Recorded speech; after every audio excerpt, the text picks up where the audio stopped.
Welcome to StopFake, the place where we set the record straight on disinformation about Ukraine. I'm Marko Suprun, and this week's edition of Fakes includes: the White House denies decision to supply lethal weapons to Ukraine. Poland blocks cargo transports from Ukraine to Europe. Ukraine not wanted in NATO, and America recognizes the Donetsk People's Republic. Let's get to it. Russian news agency RIA Novosti published a story claiming the White House was dismissing a media report that it would supply Ukraine with lethal weapons.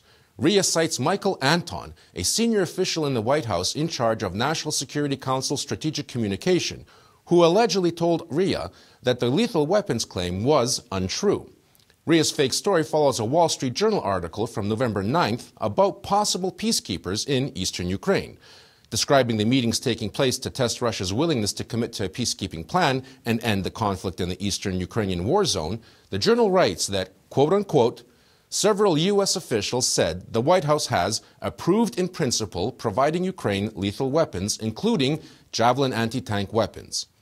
The claims that U.S. plans to send lethal weapons to Ukraine were untrue appeared only in Russian and a few Ukrainian media. However, there has been no official U.S. statement to that effect.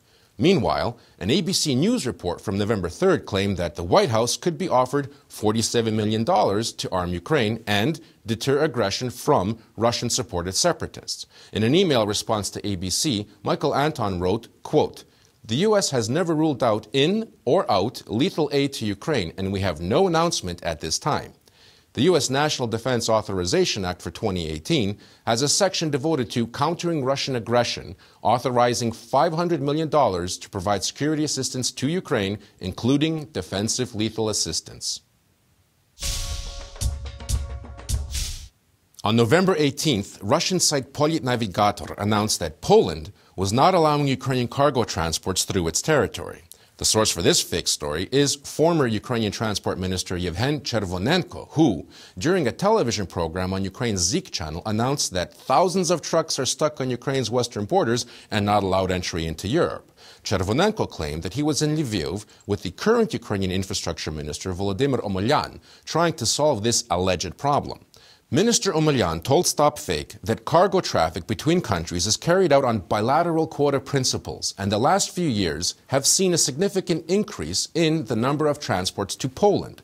Ukraine's border service also dismissed long lines with thousands of trucks on the western borders that Russian media are writing about as patently untrue. Border Service press spokesman Oleg Slobodyan told StopFake that there are no backups at the Ukrainian-Polish border. On both the Ukrainian and Polish sides, it's business as usual, he said.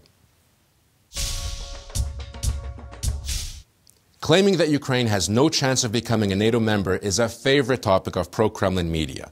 Russia Defense Ministry television station Zvezda remained faithful to that tradition and declared that during this year's Halifax International Security Forum, NATO Secretary General Jens Stoltenberg said NATO does not want to accept Ukraine and Georgia into the alliance. Speaking at the forum, Stoltenberg said that NATO doors are open, but in order to become a NATO member, a country must fulfill the necessary requirements. NATO is currently helping both Ukraine and Georgia with the implementation of reforms needed to meet criteria for entry.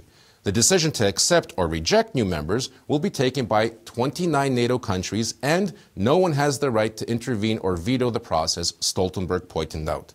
But Stoltenberg and NATO's open position regarding future Ukrainian membership did not prevent a number of Russian media from twisting the General Secretary's words and declaring that Ukraine is not wanted in NATO, that NATO refuses to accept Ukraine, NATO's doors may be open but not for Ukraine, and NATO told Ukraine and Georgia what their place is. Now, speaking at a commemoration of 20 years of Ukraine-NATO partnership this summer, Stoltenberg pointed out that Ukraine is a sovereign nation and has the right to choose its own security arrangements. He said he welcomed that Ukraine was moving towards NATO standards.